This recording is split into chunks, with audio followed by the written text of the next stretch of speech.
was Charles "Lucky" Luciano. He was not born into control.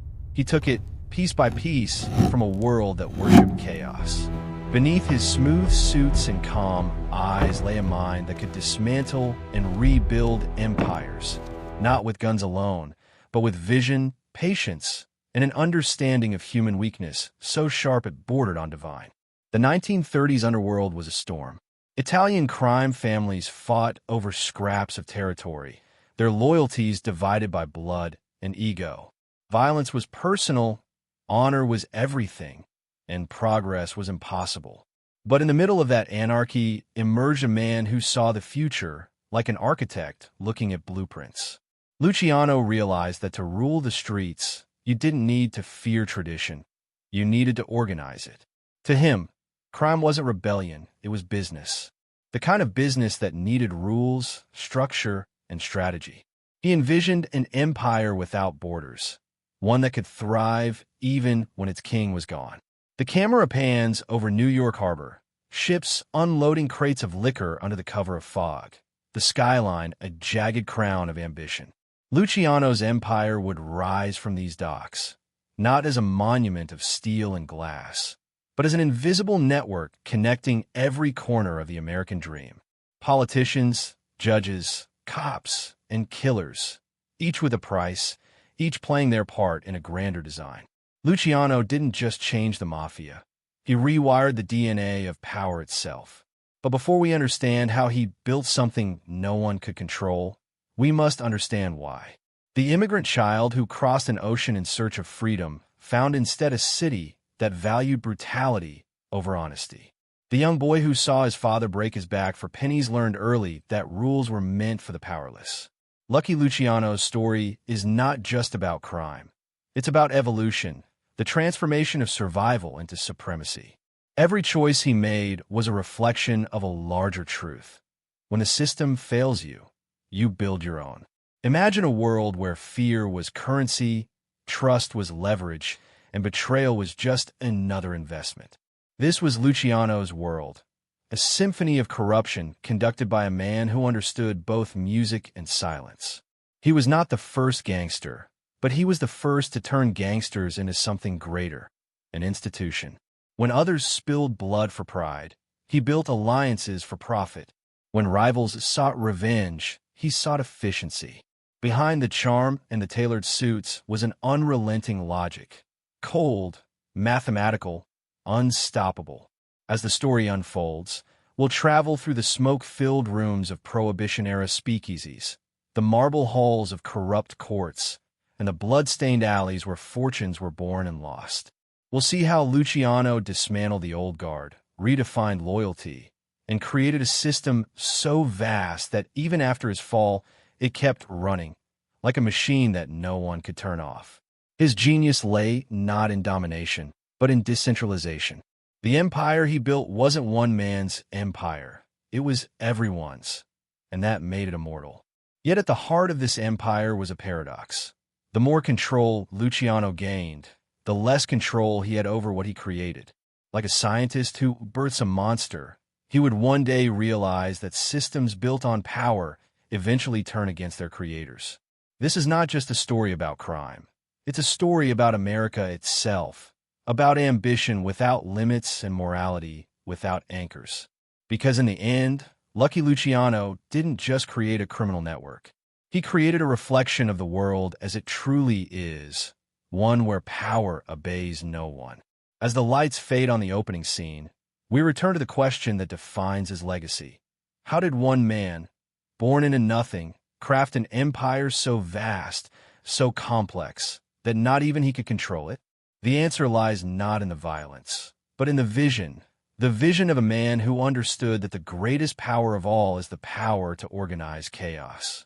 The story of Charles Lucky Luciano truly begins long before his name echoed in the marble halls of Manhattan or the smoky backrooms of the Commission. It begins in the narrow, suffocating streets of the Lower East Side, a place that smelled of sweat, iron, and desperation. Immigrant tenements stacked like cages, filled with families chasing an American dream that never arrived. In these crowded blocks of poverty, young Salvatore Lucania, not yet lucky, learned that the world was not a fair place. It was a lesson written in hunger, in fists, and in the language of survival. Luciano was born in 1897 in Sicily, a land where poverty was inherited like a curse and power was held by a few men who ruled with silence and fear. His father, Antonio, was a humble sulfur miner, an honest man with calloused hands and tired eyes. When the family left for America, they carried hope in one hand and humiliation in the other. The promise of New York was freedom, but what they found was just another kind of cage, one guarded by language, class, and bloodlines. For the young boy stepping off the boat into the chaos of Ellis Island, the dream of America wasn't golden. It was gray, cold, and merciless. In the Lower East Side, the streets were a battlefield without rules. Children grew up faster than they should have, each one forced to choose between being prey or predator. The police were feared, not respected. The rich lived only a few blocks away, separated not by distance, but by destiny. Salvatore quickly learned that respect didn't come from kindness. It came from power. He watched men twice his age shake in fear of landlords, gang leaders, and crooked politicians. He vowed to never be one of them. By the age of 10, he was running errands for local toughs. By 12, he was charging kids protection money just to walk home safely from school. It wasn't cruelty, it was survival disguised as business. Luciano had no illusions about morality. The world, as he saw it, was divided between those who took and those who were taken from, and he had already chosen his side. But the streets also taught him something subtler. Charisma was more valuable than strength. Where others ruled with fists, he ruled with words. He learned how to read faces, how to mirror emotions, how to turn enemies into partners. In a city where everyone was hungry, charm could feed you longer than fear. That instinct, to manipulate without violence, to lead without shouting, would later define the foundation of his empire. It was also here that he encountered the strange theater of American prejudice. Italians were considered outsiders, untrustworthy, and crude. Signs in store windows read, "No Italians need apply." To the system, they were disposable labor. To each other, they were family, bound by the unspoken law of loyalty. But even among his own people, Luciano stood apart. He didn't believe in the old Sicilian codes that worshiped tradition and vendetta. The old men who preached about honor, he saw as fossils. Their pride got them killed. Their grudges kept them poor. He wanted something cleaner, faster, and bigger. By the time he was 16, he had already been arrested for minor crimes: theft, assault, extortion. But those encounters didn't scare him. They educated him. Jail wasn't a punishment. It was networking. Behind bars, he met men who would later become his business partners, mentors, and rivals. It was an underworld classroom where ambition and brutality sat side by side. Each experience chipped away at the boy from Sicily and sculpted the man who would one day dominate New York. Still, Luciano never forgot what it felt like to be powerless, to watch his mother cry over unpaid rent, to see his father bow his head to employers who laughed in his face. That humiliation became the fire that drove him. Every dollar he made, every risk he took, was a rebellion against that helplessness. When he looked up at the skyline, the towers owned by men whose names were printed in newspapers, he didn't see a world he wanted to join. He saw a world he wanted to control. The Lower East Side was a paradox. Misery and opportunity living in the same tenement. Gangs ran the streets, but so did dreams. Jewish kids, Irish kids, Italian kids, all united by poverty, divided by pride. It was here that Luciano met Meyer Lansky, a quiet Jewish boy who shared his intellect and ambition. Their friendship would one day reshape organized crime in America. But in those early days, it was simply two outsiders recognizing each other's hunger. They both understood that power wasn't about where you came from, but how far you were willing to go. As night fell on the city, the gas lamps flickered over streets littered with trash and ambition. Luciano walked them like a young prince of asphalt, sharp-eyed and unsmiling. Every corner, every face taught him something new about human nature. He learned that fear could be managed, that respect could be manufactured, and that every man had a price, even the ones who claimed they didn't. By the end of his teenage years, Salvatore Lucania had disappeared. In his place stood Lucky Luciano, a name born from reputation, not chance. Some said he was lucky because he survived a brutal kidnapping and beating by rival gangsters. Others said it was because bullets seemed to miss him. But the truth was simpler. Luciano made his own luck. He had learned to bend the world before it could break him. Before long, the boy who once swept sidewalks for pennies would become the man who swept aside kings. But that transformation didn't happen in palaces. It began in the gutters of Manhattan. Every insult, every bruise, every hungry night was a lesson. He would never be the one begging again. The streets that tried to break him had, instead, built him, brick by bloody brick, into the man who would one day rule them all. The Lower East Side was more than just a neighborhood. It was an incubator of ambition and rebellion. Out of its overcrowded blocks came a new generation of street philosophers, young men who didn't believe in waiting for opportunity, but in taking it. By the time Lucky Luciano entered his late teens, he had already made a name for himself as someone you didn't cross lightly. But what truly set him apart wasn't just his courage. It was his mind. He had the rare ability to think beyond the next street corner, to imagine systems of power where others saw only territory. And that vision began to sharpen when he met the men who would become the architects of his future, the ones who would turn small-time street crime into organized empire. It started with a meeting that, in hindsight, changed the history of American crime. Luciano crossed paths with a wiry, intelligent Jewish boy named Meyer Lansky. The two were polar opposites. Luciano was charismatic and commanding, while Lansky was quiet, analytical, and razor-sharp. But beneath their differences lay a shared philosophy. Loyalty should be earned, not inherited. Money should outweigh emotion, and the only color that truly mattered was green. Together, they saw through the illusions of ethnic divisions that crippled the criminal world. In an era when Italians, Jews, and Irish refused to work together, these two teenagers envisioned an alliance built on profit, not prejudice. Their friendship deepened when they both recognized the same truth. The old-school gangsters, the so-called mustache Petes, who followed ancient Sicilian codes, were dinosaurs. They clung to the past, worshipped the omerta, and despised outsiders. Luciano, even then, saw that kind of thinking as a dead end.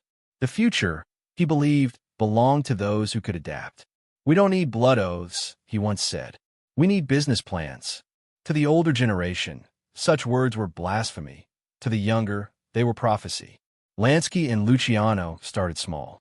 They ran protection rackets, sold liquor during Prohibition, and organized gambling rings that blurred the line between vice and entrepreneurship. They weren't just street thugs. They were pioneers testing the boundaries of what organized crime could become. Alongside them was another young firebrand, Benjamin Bugsy Siegel, a man as volatile as he was fearless. Where Luciano and Lansky were thinkers, Bugsy was chaos incarnate, a storm in a tailored suit. He brought muscle and madness to their equation. Together, they formed an unspoken trinity: brains, vision, and firepower. What united them wasn't just ambition. It was contempt for limitations. They dreamed in systems, not schemes. To them, every speakeasy, every dock, every cop on the take was part of a living organism, a network that could be managed like a corporation. Luciano was the first to describe the criminal world in business terms: territory as market share, soldiers as employees, and loyalty as equity.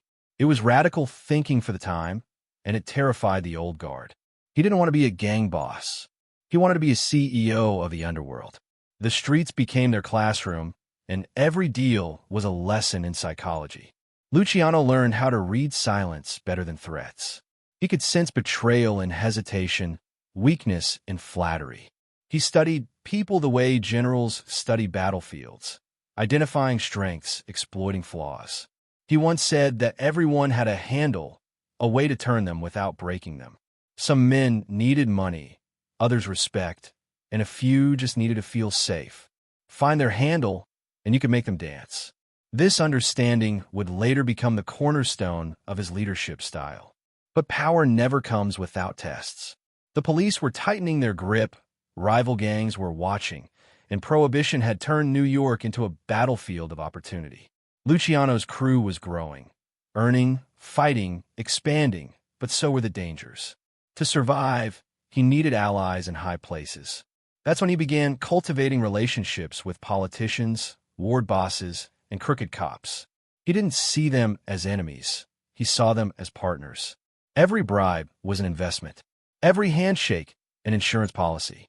While others bought guns, Luciano bought people. The turning point came when he caught the attention of Joe the Boss Masuria, one of the most feared mafia leaders in New York. Masuria saw promise in the young Luciano and brought him into his organization. To most men, that would have been the endgame. But for Luciano, it was just the next step. Working under Masuria gave him a close look at how the old mafia operated. Petty rivalries, rigid codes, endless paranoia. It was inefficient, outdated, and ruled by ego rather than logic. In silence, Luciano began to plan. If he couldn't change the system from within, he would replace it entirely. Meanwhile, his partnerships deepened. Lansky became his strategist, Bugsy his enforcer, and Frank Costello his political fixer. Together, they began to weave a network that reached from the streets to the Senate. They made enemies, yes, but they also made history. By their mid-20s, these men had gone from hustlers to entrepreneurs of vice, and their operations were so clean, so efficient, that they began to resemble legitimate enterprises. What made them truly dangerous was not their violence, it was their vision. They didn't crave bloodshed, they craved order. In a world where chaos ruled, they wanted control, and they would achieve it by breaking every rule that came before them. Luciano's name began circulating in whispers across the city. Some admired him, others feared him, but all recognized him as something new. He wasn't just another gangster. He was the prototype of a modern power broker, a man who could walk into a room full of killers, politicians, and businessmen and make them all feel like they were on his side. He had turned the streets into a chessboard, and every piece moved according to his unseen hand. By the late 1920s, Lucky Luciano had graduated from the school of the underworld. He had learned everything there was to learn about loyalty, greed, fear, and control. But more importantly, he had learned how to think beyond them. The boy from the Lower East Side had built his first empire, small, invisible, and unstoppable. And though he didn't know it yet, the lessons learned in those backroom deals and smoky speakeasies would soon lead him to redefine crime itself. By the late 1920s, the criminal underworld of New York was reaching a boiling point. Prohibition had transformed the city into a battlefield disguised as a business opportunity. Alcohol flowed through secret tunnels and backroom doors. Money changed hands faster than the law could keep up, and gangsters became celebrities in suits. Yet beneath the surface of this booming underground economy lay a storm of chaos. Old grudges, ethnic rivalries, and power-hungry men clawing for control. The mafia was splintered, unstable, and ruled by men who valued pride more than profit. To Lucky Luciano, this was not power, it was waste. He saw a world on fire and realized that the only way to control it was to rebuild it from the ashes.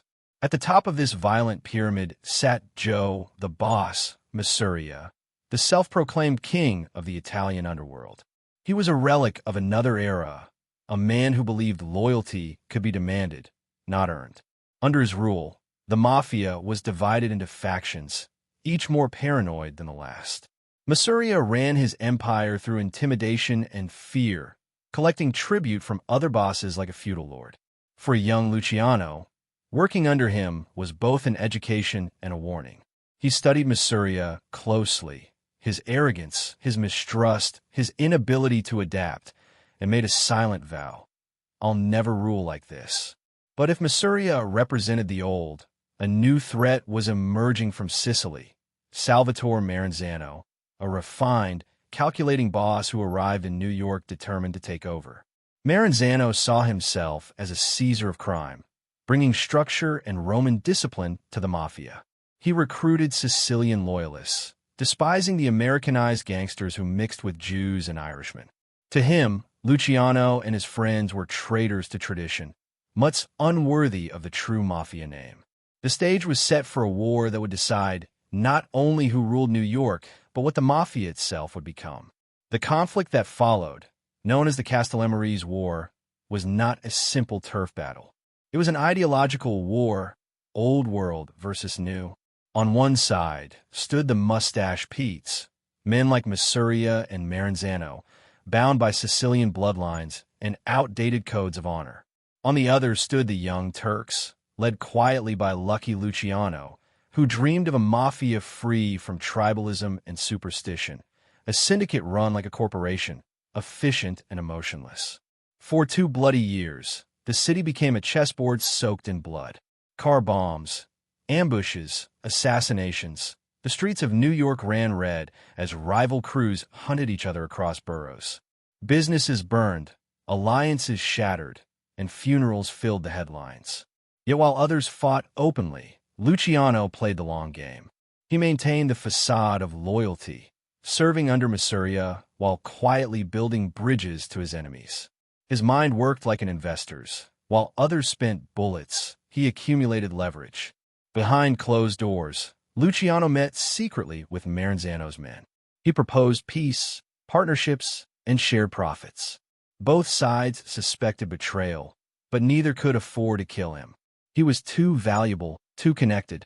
To many, Luciano was a neutral middleman. To him, it was all part of the plan.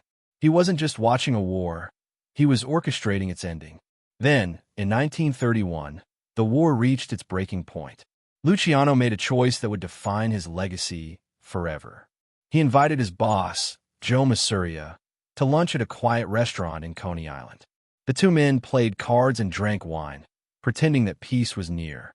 But as the afternoon sun cut through the blinds, Luciano excused himself to the bathroom.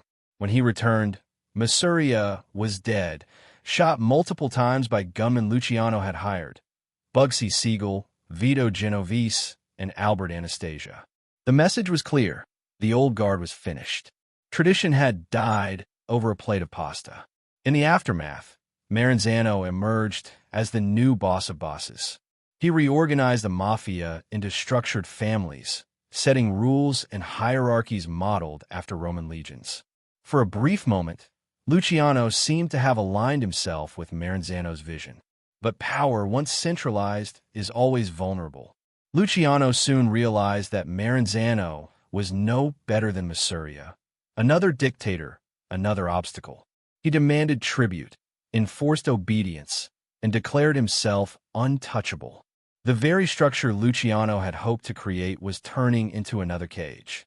The young visionary who dreamed of a democracy of crime was watching his creation turn into a monarchy again. Luciano's frustration deepened. He wanted a system, not a ruler. A network, not a throne. While Maranzano dreamed of ancient Rome, Luciano was thinking about modern America, about industry, unions, and politics. He understood that the world was changing, and the mafia had to change with it. Violence alone wouldn't ensure survival. Efficiency and alliances would. It was this insight, this understanding that power had to evolve, that separated him from every gangster before him.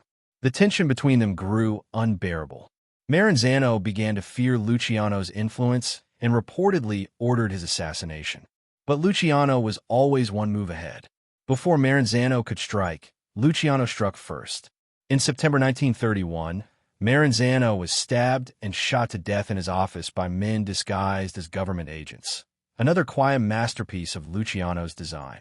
Within 6 months, he had eliminated both of New York's ruling bosses without firing a single bullet himself. When the dust settled, there was no longer a boss of bosses. There was only a system, and at its invisible center stood Lucky Luciano. For the first time, the American Mafia was free from its own traditions. The old world had fallen, and the new world had begun. Luciano understood what few men of his era could, Empires that rely on fear collapse, but those built on order endure.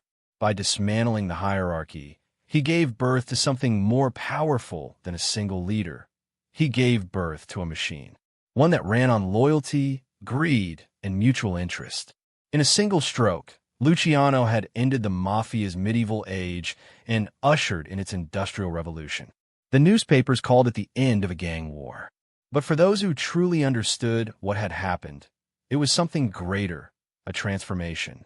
Lucky Luciano had taken the scattered tribes of the underworld and welded them into a single, relentless force. The world would never be the same again. By the early 1930s, the Mafia was no longer just a collection of gangs.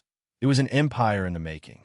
But before it could become the empire Luciano envisioned, it needed one final baptism of blood. The transformation from chaos to order would not happen peacefully. It would be forged in betrayal, strategy, and murder. The Castellammarese war had ended, but its aftershocks were far from over. What came next would define Lucky Luciano's place in history, not just as a survivor, but as the architect of organized crime's modern age. The city was tired. Years of gang killings had left streets lined with bodies and headlines soaked in scandal. Politicians called for action, newspapers painted gangsters as monsters, and the public had grown numb to the sound of gunfire. But in the shadows, Luciano was moving like a chess master clearing the board. To him, every death in the war had been a lesson. Unrestrained violence was bad for business. If crime was to thrive, it needed a face of civility, rules, structure, hierarchy. The old Mafia had been run by emotion. His Mafia would be run by economics. Yet even as he planned a new future, one final war had to be fought. The remnants of the old world still lingered in the form of two powerful figures, Joe the Boss Masuria and Salvatore Maranzano. Both men claimed supremacy over New York's underworld. Both ruled through fear, and both underestimated Luciano's patience. While they traded bullets and bodies, Luciano traded information and promises. To Masuria, he pledged loyalty. To Maranzano, he promised cooperation. To his inner circle, he promised the future. Behind the scenes, Luciano had already begun aligning his allies. Meyer Lansky, Bugsy Siegel, Frank Costello, and Vito Genovese. Together, they formed a brain trust that operated more like a boardroom than a gang. They discussed profits, supply chains, territory control, and even public relations. For them, the coming war wasn't about who would be boss. It was about who would control the system. Luciano had no interest in thrones. He wanted infrastructure. The Castellammarese War exploded in 1930, and for 2 years, it turned New York into a war zone. Bombings, ambushes, and assassinations became routine. Street corners turned into front lines. But while the newspapers wrote about chaos, Luciano quietly built alliances across ethnic lines. Irish bootleggers, Jewish financiers, even corrupt lawmen. He was transforming crime into a network of shared interests. And in that network, he was the central node. Still, both Masuria and Maranzano remained in his way. Each man wanted absolute power, and each thought he could manipulate Luciano to get it. They couldn't see that he had already outgrown them. To Luciano, they represented everything wrong with the old Mafia: arrogance, isolation, and inefficiency. They ruled through blood and fear. He ruled through psychology and profit. He understood that control didn't come from violence. It came from design. The turning point came in April 1931. Luciano invited his boss, Joe Masuria, to lunch at a quiet Coney Island restaurant. It was a sunny afternoon, ordinary in every way except for the invisible tension that hung in the air. The two men sat down to eat, playing cards and sipping wine. To onlookers, it was a friendly meeting between partners. But for Luciano, it was the final act of a long calculation. At a prearranged moment, he excused himself to the restroom. Within seconds, Bugsy Siegel, Vito Genovese, and Albert Anastasia entered and opened fire. When Luciano returned, the man who once called himself the boss lay dead on the floor. The hit shocked New York, but for Luciano, it was only the beginning. With Masuria gone, Maranzano seized power and crowned himself Capo di tutti capi, the boss of bosses. At first, Luciano appeared to support him.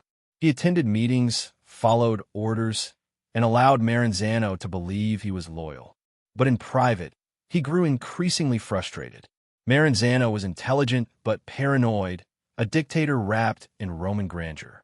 He reorganized the mafia into 5 families and established a hierarchy modeled after the legions of Caesar. Yet despite his reforms, he made one fatal mistake. He wanted absolute control. Luciano saw the danger immediately. He understood that no system built on total authority could survive for long. He envisioned something revolutionary, a council of equals, a governing body where disputes could be settled by vote instead of blood. To him, the future of organized crime was democracy, not dictatorship. But to achieve it, Maranzano had to die.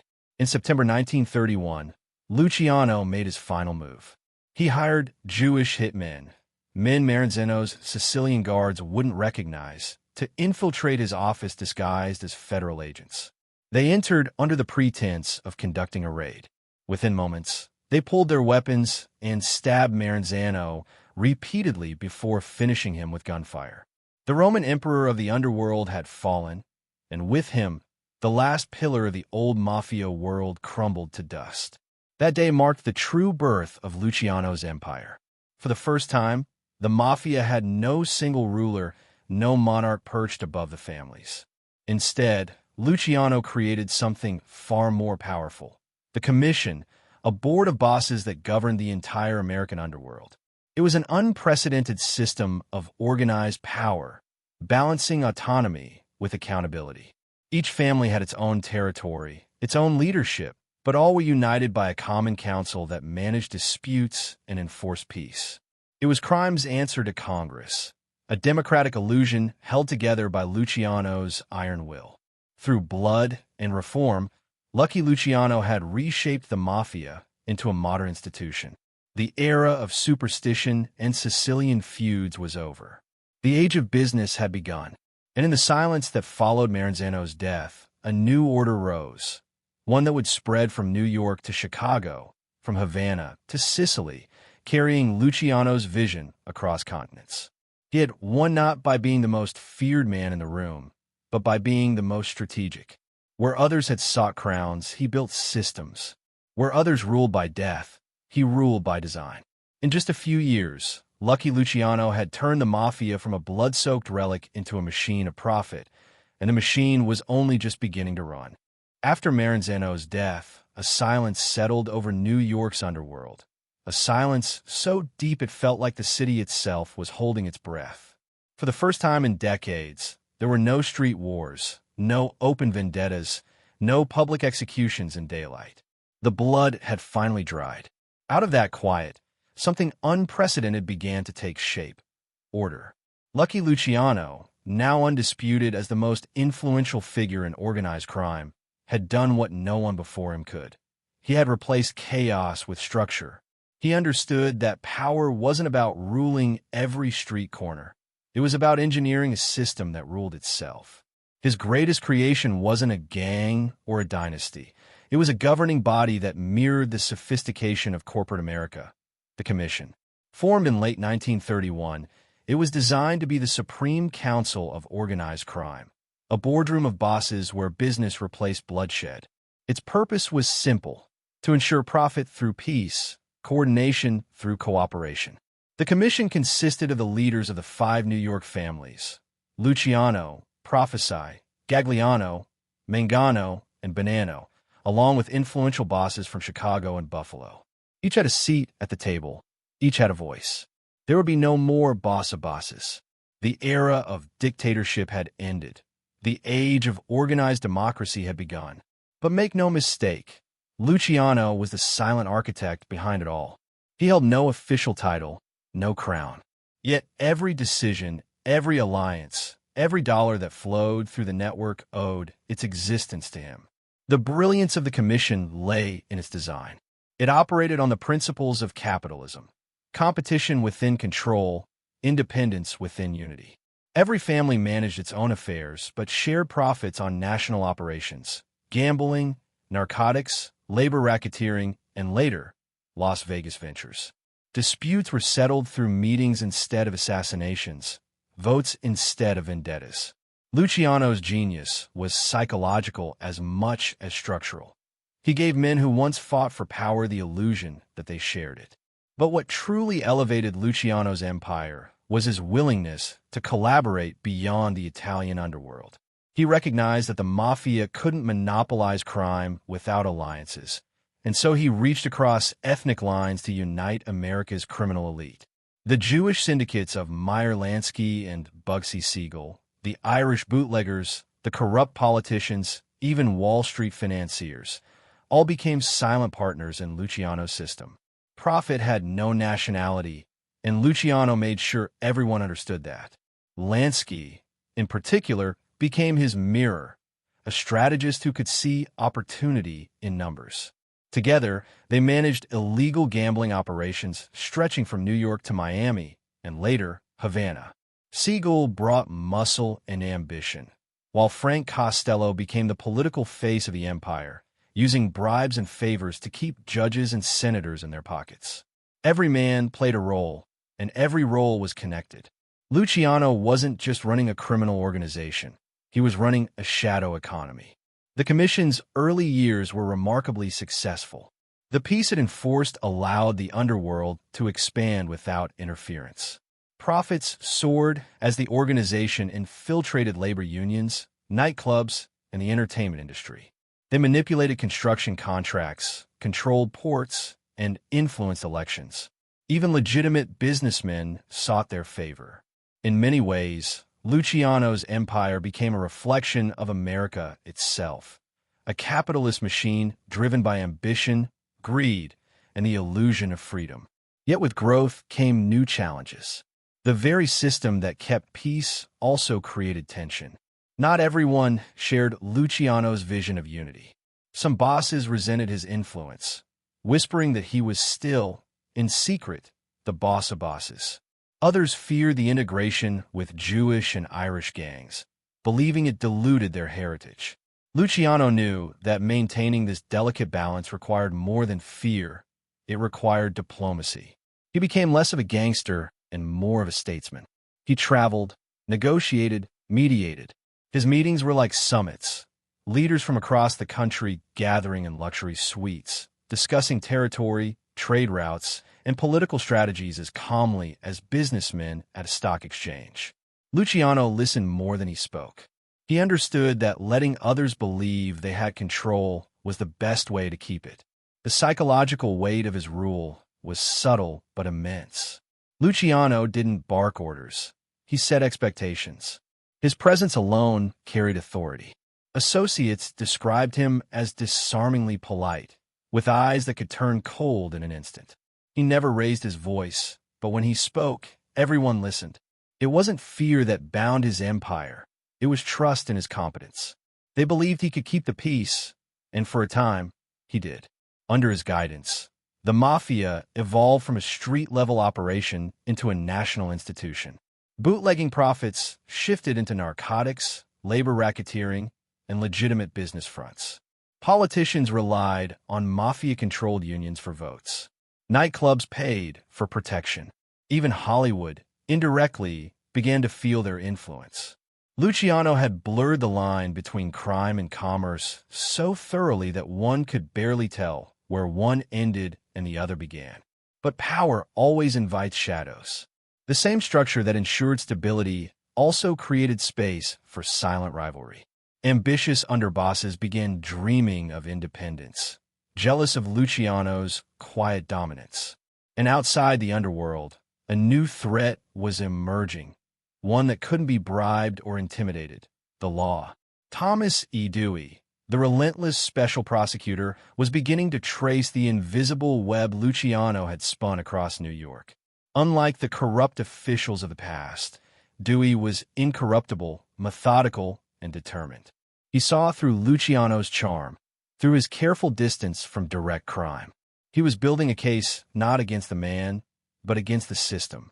And as he did, The empire that had seemed untouchable began to tremble.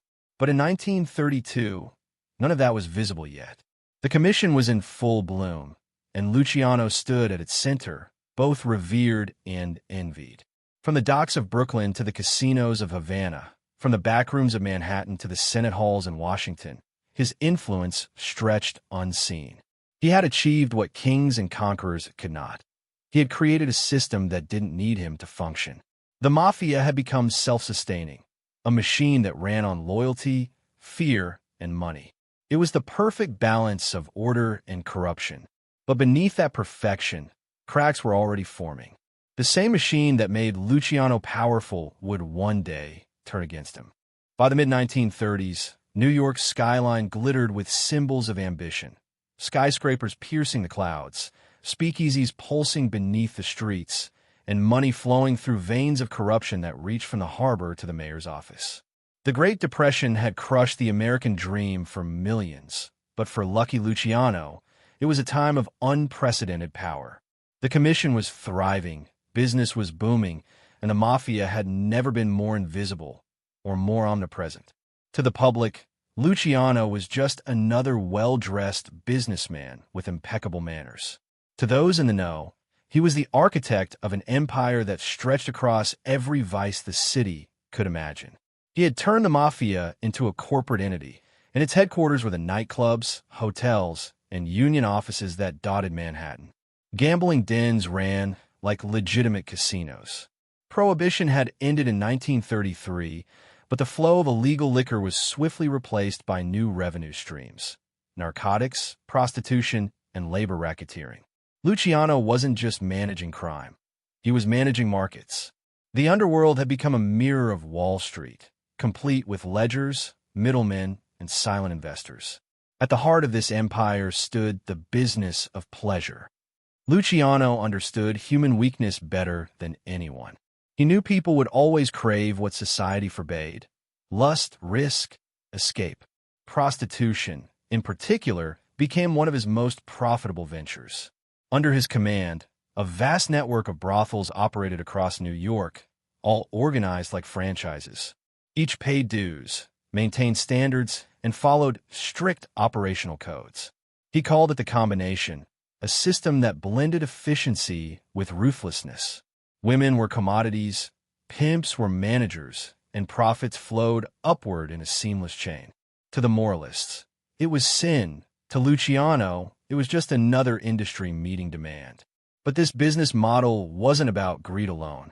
Luciano saw it as a means of stability. By centralizing control, he reduced street violence, eliminated petty turf wars, and maximized profits for everyone involved. It was perverse, yet brilliant, a criminal version of corporate order. He often said, "You can't run a racket like a war. You run it like a company." Every decision, from prices to protection, was strategic. If a brothel caused trouble, it was shut down quietly. If a politician resisted, he was bought. If a rival complained, he was invited to a meeting and left with either a deal or a grave.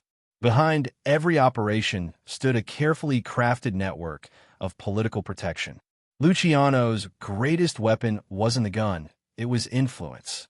Through Frank Costello, his political consigliere, he reached into the city's institutions: the police department, Tammany Hall, even the courts. Judges received envelopes of cash. Union leaders owed their positions to him. Costello once bragged that they could make or break any election in New York. It wasn't hyperbole. Luciano had blurred the lines so effectively that law and crime had become partners, not enemies. And yet, for all his power, Luciano remained disciplined. He never flaunted his wealth recklessly. He preferred tailored suits, not gold rings; quiet luxury, not ostentatious displays. His penthouse at the Waldorf Towers became both his sanctuary and his throne room.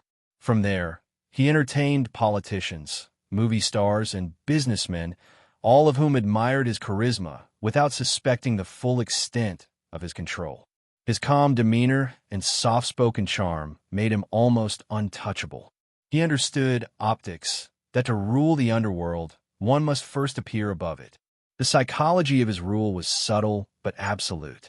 Associates described him as both fatherly and terrifying. He rewarded loyalty generously but punished betrayal without hesitation. Yet he avoided the kind of brutal public executions that had drawn attention to past bosses.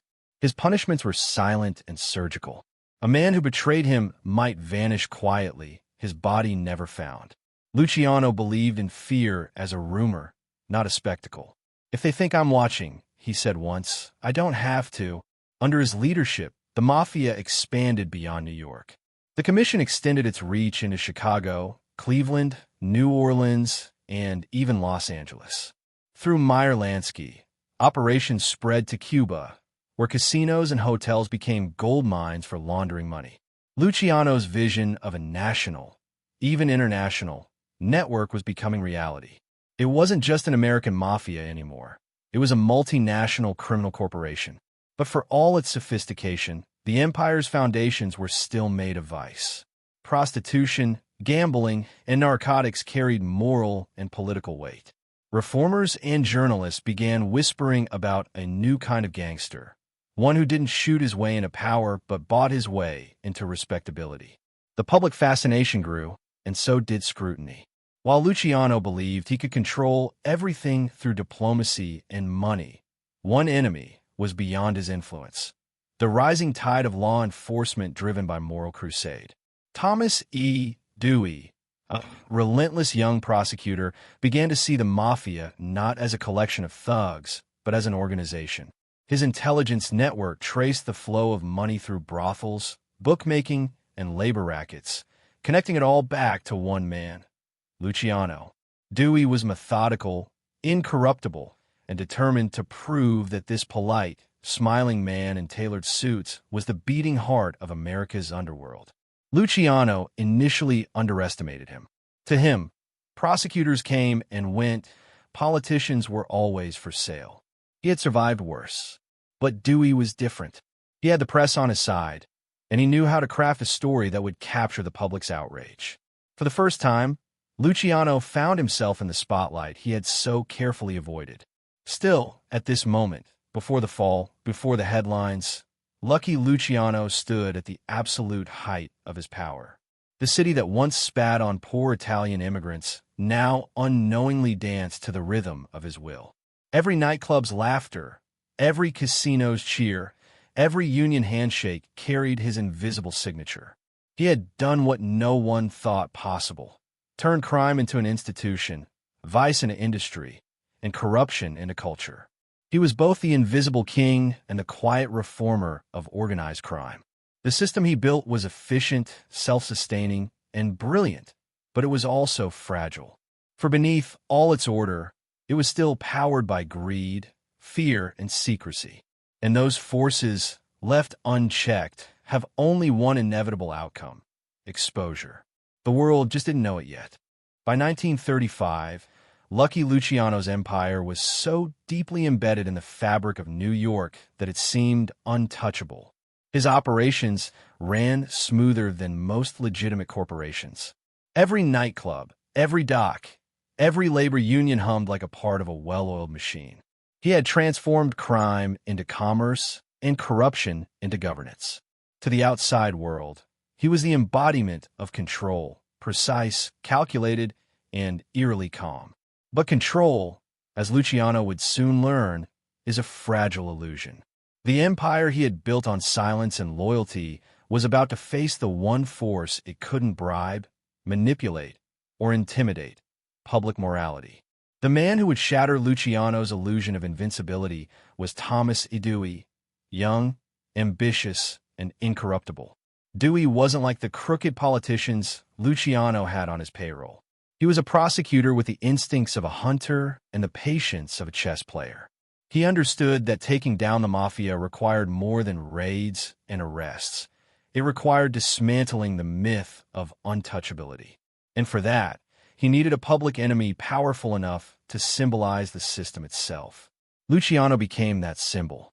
Dewey began by targeting Luciano's most profitable yet most vulnerable operation: prostitution. While gambling and racketeering could hide behind layers of shell companies and frontmen, The sex trade was messy, visible, and emotional. It left witnesses, victims, and stories the press could devour. Dewey's office launched a massive investigation, raiding brothels and interrogating prostitutes by the dozens. Most refused to talk, out of fear, loyalty, or shame, but slowly cracks began to form. Dewey's men offered protection, reduced sentences, and money. The promise of safety in a world ruled by fear was a powerful motivator. Luciano dismissed the investigation at first.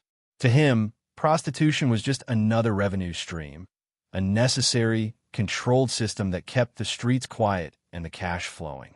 He couldn't imagine that it would become his downfall. He was too insulated from the dirt, too far removed from the daily operations to believe the authorities could trace anything back to him. But Dewey wasn't after small-time pimps. He was building a case against the man at the top. He wanted to prove that Luciano didn't just profit from prostitution. He organized it. The media, ever hungry for spectacle, turned the campaign into a crusade. Headlines screamed of vice kings and sex rackets, painting Luciano as the devil behind the curtain. For the public, reeling from the depression and searching for moral restoration, it was the perfect narrative. The elegant gangster who mingled with politicians and movie stars was now cast as a predator exploiting women and the poor. Dewey used the court of public opinion as effectively as any judge's gavel. Behind the scenes, Luciano felt the pressure tightening. His lawyers reassured him that Dewey had nothing solid, that it was all showmanship. But the truth was more dangerous. Dewey's team had flipped key insiders, including brothel madams who could directly link Luciano's lieutenants to his orders. They described an organized system of payments, quotas, and protection, all funneled upward. For the first time, witnesses were giving law enforcement a map of the invisible machine Luciano had built. In April 1936, Dewey made his move. Luciano was arrested in a dramatic raid while staying at the Waldorf Astoria. The image of him, polished, composed, handcuffed in front of cameras, became one of the most iconic moments in American crime history. The man who had controlled the city from the shadows was suddenly exposed under blinding light. To the newspapers, it was the fall of a king.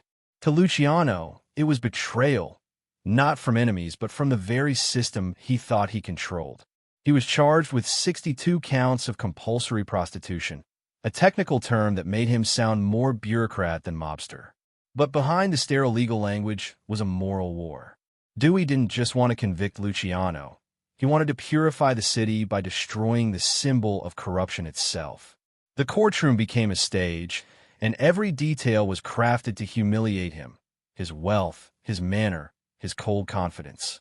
Luciano sat through the proceedings with his trademark composure, dressed impeccably, his expression unreadable.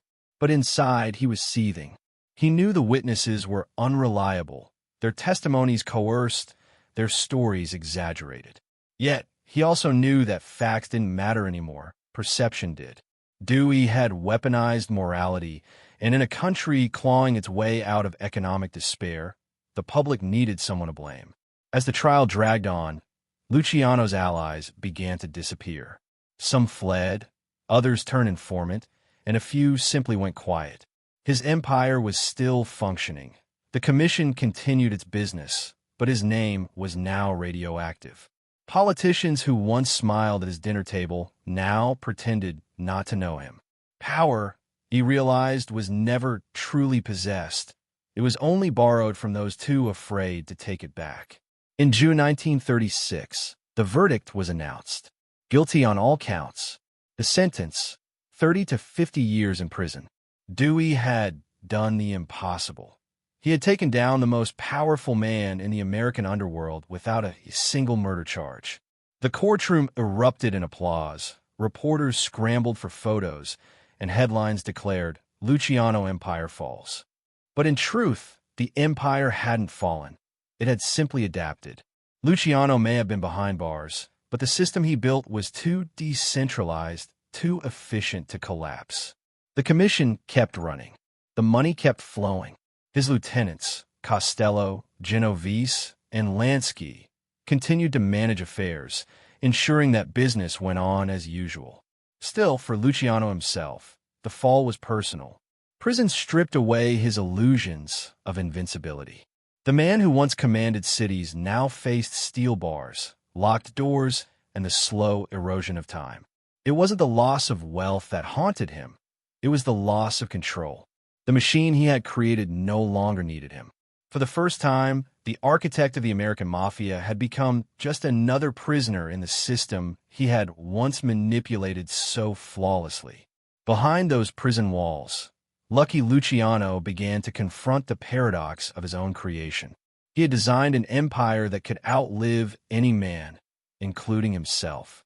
And as the days turned into years, he would begin to wonder whether his greatest triumph had also been his greatest curse. The trial of Charles Lucky Luciano was not just a legal proceeding. It was theater, a grand performance in which morality, politics, and vengeance shared the same stage. Inside the packed Manhattan courtroom, the air felt heavy with anticipation. Every seat was taken, every journalist ready to immortalize the fall of the man once whispered about as the real mayor of New York. For the first time, the underworld's invisible king was forced into the light. Thomas E.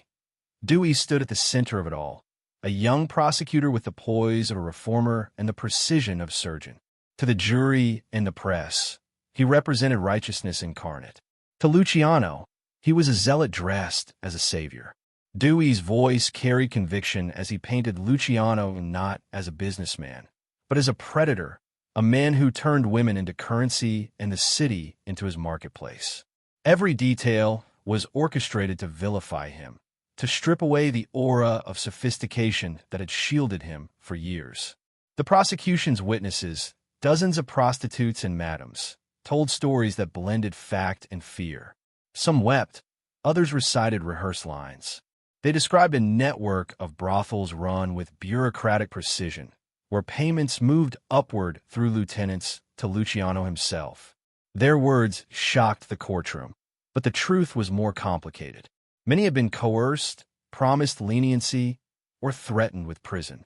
Luciano knew it. His lawyers knew it.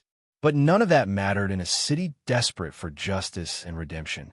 Luciano's defense team argued there was no direct evidence, no signature, no letter, no phone call linking him to the crimes. It was all hearsay, all theater. But the jury wasn't listening to evidence. They were listening to narrative. Dewey had given them a villain, and villains needed to be punished. Each day of the trial felt less like a legal battle and more like a moral cleansing.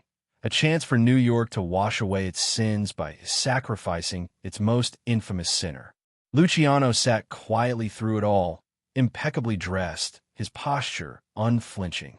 The reporters noted his composure, mistaking it for arrogance. In truth, it was discipline. He understood optics as well as Dewey did. If they wanted a monster, he would give them a mask of serenity. Behind that mask, though, was fury. He felt betrayed, not just by the system, but by his own myth. He had believed himself untouchable, but now he saw how easily control could be replaced by spectacle. When the verdict was read, guilty on all counts, the applause from the public gallery echoed like gunfire. The judge's words followed like a funeral bell. 30 to 50 years in state prison. Dewey had won not just a conviction, but immortality. He was hailed as the man who tamed the underworld, the hero who broke the mafia's spine. For Luciano, it was a quiet apocalypse. As the guards led him away, flashbulbs exploded. He did not bow his head. The photographs captured a strange dignity, a man who had lost everything yet seemed untouched by defeat. In his silence, there was something defiant, almost prophetic, because deep down, Luciano knew what few others did. Systems don't die with their creators. The commission still stood. His men still ruled. The machine he had built would keep turning, powered by greed and loyalty long after his name was locked behind bars. The trial had been a spectacle, the sentence a symbol. But history would reveal a deeper truth. Dewey hadn't destroyed Luciano's empire. He had simply given it a new myth. The legend of Lucky Luciano, the man too powerful to kill but too dangerous to free, had just begun. Prison was supposed to break lucky Luciano. 30 to 50 years in Dannemora, the Siberia of America, was meant to bury him alive, to strip him of power, comfort, and relevance. But men like Luciano didn't vanish. They adapted. Even behind stone walls and iron bars, his influence lingered like smoke. The outside world believed the king had fallen. Yet inside those prison gates, the king was quietly learning how to rule from the shadows.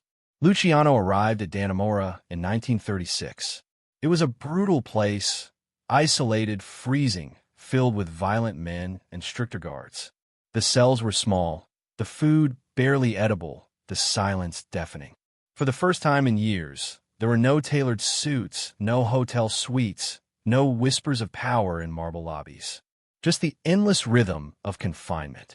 Most men broke under that monotony. Luciano didn't. He observed, adapted, and began to rebuild. The first thing he did was establish control. Prison, he realized, was just another ecosystem, smaller, harsher, but no different from the streets. Every inmate had needs, and every need was an opportunity. Cigarettes, food, protection, information, it was all currency. Luciano quickly identified the key players: guards who could be bought, inmates who could be influenced, and officials who could be flattered. Within months, he turned isolation into infrastructure. His charm, the same quiet charisma that had once commanded city bosses, now disarmed wardens and fellow prisoners alike. Soon, Luciano was living under conditions no other inmate could dream of. He had access to better meals, extra privileges, and even private meetings with visitors. The guards called him Charlie. To many of them, he wasn't a criminal. He was a legend. In a twisted way, his presence gave the prison prestige. For the inmates, he was both a mentor and a myth. They sought his advice, his protection, his approval. Luciano's calm authority radiated through the cell blocks. He never raised his voice, never needed to. In a place ruled by violence, he ruled by respect. But beyond the bars, the world was changing. Prohibition was long gone, the Depression was fading, and the mafia, his mafia, was evolving. The commission he had built continued to function without him, run by trusted lieutenants like Frank Costello and Meyer Lansky. They kept his principles alive: efficiency, discipline, and profit above all. Luciano received news through smuggled letters, coded messages, and the occasional corrupt official. He stayed informed about every shift in power, every alliance, every death. His empire no longer needed his direct command. It ran on the momentum he had created. Ironically, prison became his proving ground, a test of his own system's strength.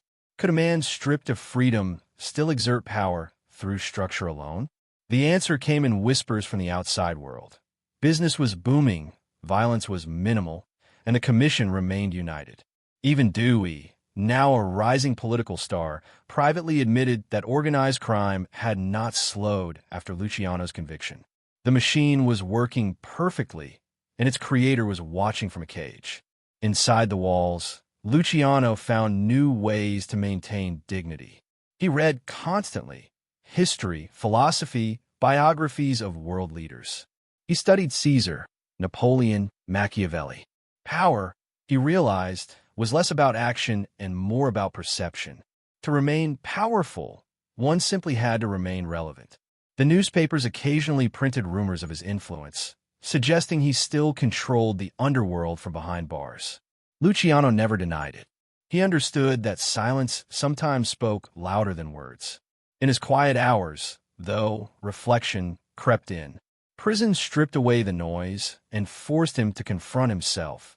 The boy from Sicily who had wanted respect, the young hustler who had turned crime into a business, the man who believed he could master chaos. He began to question the cost of that mastery. What had all his order bought him, if not a life spent behind walls built by the very society he'd mirrored? He once said to his cellmate, "You build an empire, and then one day you realize the empire owns you."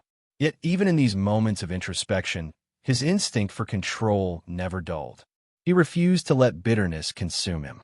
Instead, he turned his imprisonment into a kind of exile in training, a preparation for whatever came next. He wrote letters to political contacts, appealed through lawyers, and subtly spread the idea that he could still be useful to the United States government. When the world plunged into World War II, that usefulness would soon reveal itself in ways no one could have imagined. For now, though, Luciano remained behind bars, still sharp, still dangerous, still quietly shaping events beyond his reach. The state had his body, but not his will. The newspapers called him finished, but in truth, his influence had evolved. It no longer relied on presence. It existed in the minds of men who had learned from him, feared him, and now lived by his rules. In the cold corridors of Dannemora, Lucky Luciano was no longer a gangster or a businessman. He was something more enduring, a symbol, a living myth that even prison couldn't cage. World War II changed everything, not just for nations, but for men like Lucky Luciano. While the world fought tyranny across oceans, America faced a different kind of fear at home: espionage, sabotage, and the vulnerability of its harbors. German submarines prowled the Atlantic, sinking Allied ships near American shores. New York Harbor, the busiest port in the world, became a target, and panic rippled through the military. Then, in 1942, a mysterious fire broke out on the French liner Normandy as it was being converted into a U.S. troop ship. Whether it was sabotage or accident, the message was clear: America's underbelly was exposed. And in that moment of crisis, the U.S. government turned to an unlikely ally, the man it had condemned as the face of corruption, sitting behind bars at Dannemora. It was one of the strangest alliances in history. Through intermediaries, naval intelligence officers approached Meyer Lansky, Luciano's loyal friend and strategist. They needed help securing the docks, and Lansky knew exactly who could deliver it. The mob controlled the longshoremen's unions, the warehouses, and the shipping companies. If anyone could keep German spies out of New York Harbor, it was the same man who had once smuggled millions of gallons of illegal liquor through it. And so began Operation Underworld, a secret deal between the U.S. Navy and Lucky Luciano. The arrangement was simple and shocking. Luciano would use his influence over the dockworkers and unions to ensure security, sabotage prevention, and loyalty to the American war effort. In return, the government would offer him leniency, quietly, of course, without public acknowledgement. Through Lansky, Luciano gave orders that rippled through the underworld. Overnight, the chaos on the docks vanished. The longshoremen, once unruly and corrupt, became models of efficiency. Ships left on time, cargo was protected, and whispers of enemy infiltration disappeared. For the Navy, the results were undeniable. For Luciano, it was redemption cloaked in secrecy. He had gone from America's most notorious criminal to a silent patriot, a ghost working in service of the very system that had imprisoned him. "You do what you gotta do for the country," he was rumored to have said later, "even if the country don't love you back."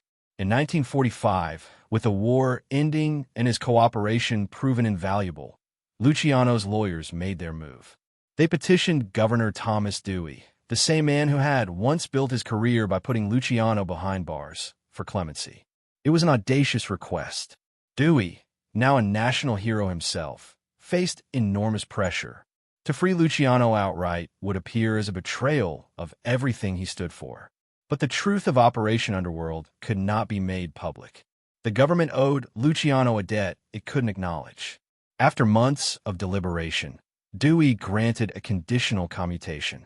On February 2nd, 1946, after nearly a decade in prison, Charles Lucky Luciano walked free, on the condition that he be deported to his native Italy and never return to the United States.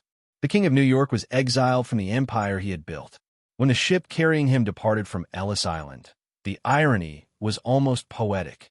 The same waters that had brought him to America as a poor immigrant child now carried him away as an infamous legend.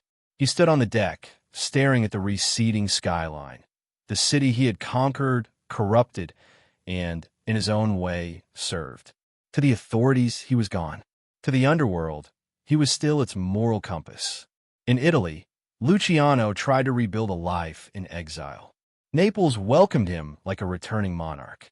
He dressed impeccably, frequented cafes, and surrounded himself with admirers and informants. But he was restless. The American underworld still revolved around his systems, his rules, his legacy. He received visitors from New York, old associates, emissaries from the commission, even politicians who owed him favors. The world might have moved on, but his name still carried gravity. He began to reassert quiet control from abroad, particularly over the booming heroin trade that stretched from Europe to the United States. The routes that once smuggled alcohol now carried opiates. The profits were astronomical, and though Luciano denied direct involvement, his fingerprints were everywhere. His exile had not weakened him, it had globalized him. The empire he once built in the shadows of Manhattan now reached across oceans. Still, he was haunted by nostalgia. From his apartment overlooking the Bay of Naples, Luciano would often gaze at the horizon, remembering the skyline of New York, the scent of cigar smoke, the laughter of the speakeasies, the pulse of the city that had made him immortal. He missed the rhythm of it, the deals, the danger, the illusion of control. Yet, in his quieter moments, he seemed to understand something profound. He had built a machine that no longer needed its maker. By the late 1940s, Lucky Luciano had become a paradox, a man both free and imprisoned. Free from bars, yet trapped by reputation. A patriot and a criminal. A relic and a founder. He had outwitted death, outlasted enemies, and even made peace with the government that once swore to destroy him. But the price of survival was isolation. In the stillness of exile, he would often say to his friends, "Power's a funny thing. You chase it your whole life, and when you finally get it, you realize it's been chasing you." The legend of Lucky Luciano did not end with his death.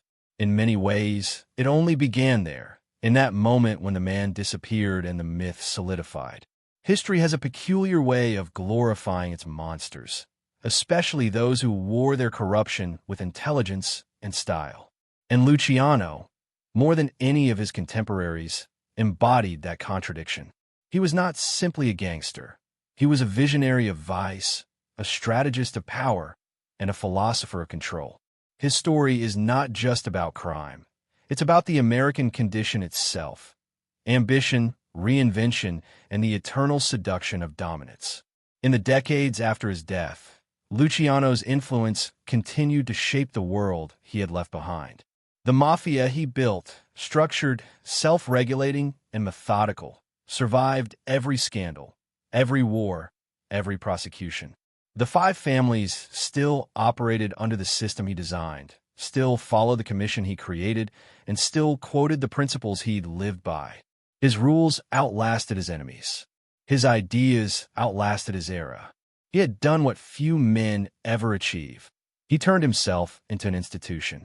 And yet, his legacy was far more complicated than the romanticized image of the gentleman gangster that pop culture later celebrated. Luciano's empire thrived on exploitation of women, of labor, of the poor. His system may have brought stability to the underworld, but it also industrialized cruelty. He stripped morality from business and business from morality, merging them into something amoral and efficient. The very genius that made him a legend also made him dangerous. Still, even his harshest critics cannot deny that he changed the nature of organized crime forever. Before Luciano, the mafia was tribal, a patchwork of families bound by heritage and superstition. After him, it was global, a network of power run on logic, profit, and human psychology. He replaced vendetta with structure, blood with bureaucracy. He didn't just build a criminal empire. He built a system that mirrored the capitalist machinery of the very nation that had rejected him. In that sense, Luciano was the dark twin of the American dream, proof that the same ambition that builds corporations can also build empires of corruption. His methods live on far beyond the mafia. The corporate hierarchies, the shadow lobbying, the silent partnerships between business and politics, all of it echoes the structure he perfected. The boardroom and the backroom share the same DNA. The difference, as Luciano once suggested, is only in who signs the checks and who buries the bodies.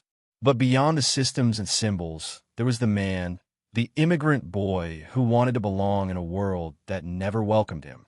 The boy who learned too early that the rules were written for someone else's benefit, and so he wrote his own. His life was a rebellion against invisibility. When society told him he'd never be more than a laborer or a servant, he built an empire so vast that even presidents knew his name. His greatest crime, perhaps, wasn't that he broke the law, it was that he proved how fragile the law really was. Luciano's legacy, then, is not one of glory, but of reflection. He forces us to confront uncomfortable truths, that order can be born from corruption, that morality can be weaponized, and that power, in any form, always demands obedience. He understood human nature in ways most leaders never do.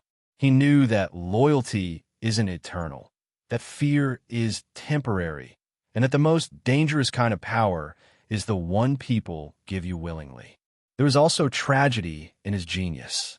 He dreamed of control, but spent his life running from chaos. Chaos in the streets, chaos in his enemies, chaos within himself. The empire he built became his cage. Every victory demanded another compromise. Every peace came at a cost. In his final years, when he watched his successors fight and kill over the system he created, he saw the full circle of his own philosophy.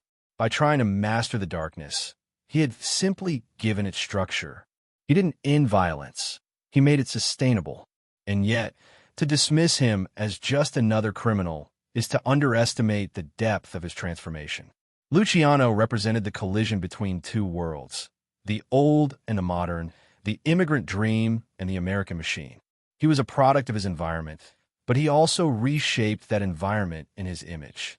He proved that power didn't have to wear a crown or carry a gun.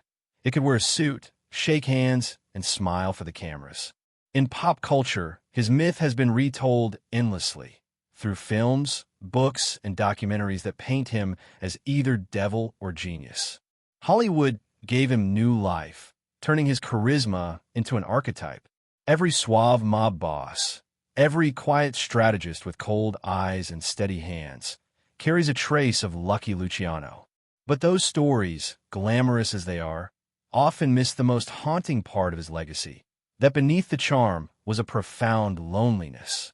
The higher he rose, the more he lost friends, family, identity. Power became his religion, and like all faiths, it demanded sacrifice. There's a certain irony to his end. The man who built a system too powerful to die also built one too heartless to love him back. His name became eternal, but his humanity evaporated. The empire continued. The families met, the rackets thrived, the politics shifted, but the man himself was gone, buried beneath the myth of Lucky Luciano. In his story lies a warning that extends beyond the underworld. It's the warning of ambition unchecked by conscience, of intelligence untethered from empathy.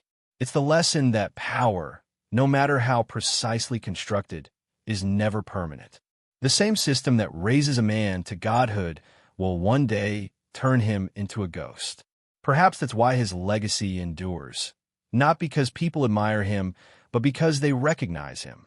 Every era produces its own Luciano, the brilliant manipulator who understands that control isn't about strength, but about persuasion, who knows that to rule others, you must first understand their fears.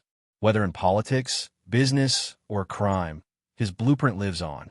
In the end, the story of Lucky Luciano isn't just a crime saga, it's a mirror. It reflects what happens when vision and morality diverge, when survival turns into obsession. His life forces us to ask, what would you do if the world denied you everything? Would you change the system, or would you build your own? Luciano's answer was clear. He built his own, and though he died decades ago, the echoes of that decision still ripple through history. His empire may have lost its face, but not its form.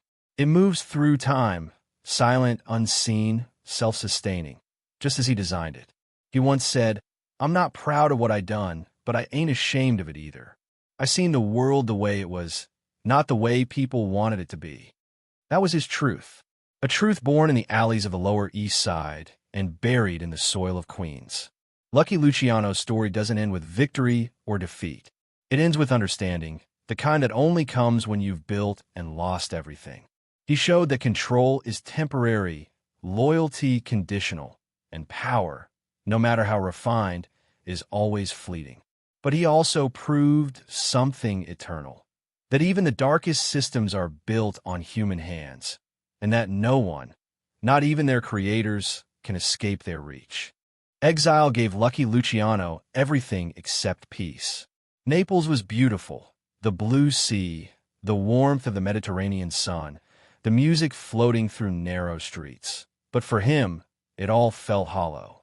He had power, money, influence, yet he was disconnected from the one thing that had always defined him: control. In New York, every whisper of movement had once led back to him. In Italy, he was a ghost haunting his own legend. The American government called him a criminal. The Italian people treated him like a myth. Somewhere between those two images, the real man began to fade. Still, Luciano couldn't stay idle. The instincts that had built empires never left him. He began quietly organizing his operations from exile, turning his attention toward the rising post-war narcotics trade. Heroin was the new gold, easy to move, impossible to trace, and universally desired. With the help of old associates in Sicily, Marseille, and Havana, Luciano helped shape the foundations of what would later be known as the French Connection. It was an international web linking producers in Europe, traffickers in the Mediterranean, and distributors in the United States. Though he rarely handled the logistics himself, his network, the old machine, hummed back to life under his remote supervision. To the authorities, it was impossible to prove his involvement. To his followers, he was still Il Capo, the mind that saw the whole board. Luciano didn't need to sign orders or issue threats anymore. His influence was cultural, almost spiritual. The men who succeeded him, Genovese, Costello, Lansky, all operated under his blueprint. Even when rivals fought for dominance, they followed his rules. That was Luciano's true immortality. He had codified crime. Yet the older he grew, the more haunted he became by the weight of what he'd built. The machine he designed to bring order had become colder, bloodier, and more ambitious than even he had imagined. The new generation of mobsters no longer believed in restraint or balance. They believed only in profit. Violence returned, greed exploded, and discipline eroded. Luciano saw in their ruthlessness a reflection of what he had once been, and the realization unsettled him. The empire had evolved beyond morality, beyond logic. It had become something monstrous, something that even he couldn't control. Friends who visited him in Naples noticed the change. He spoke often about philosophy, about destiny, about the nature of power. When you build something too strong, he told one of them, you can't stop it anymore. It starts running without you. He spent his evenings reading and reflecting, sipping espresso by the window as ships came and went in the harbor below.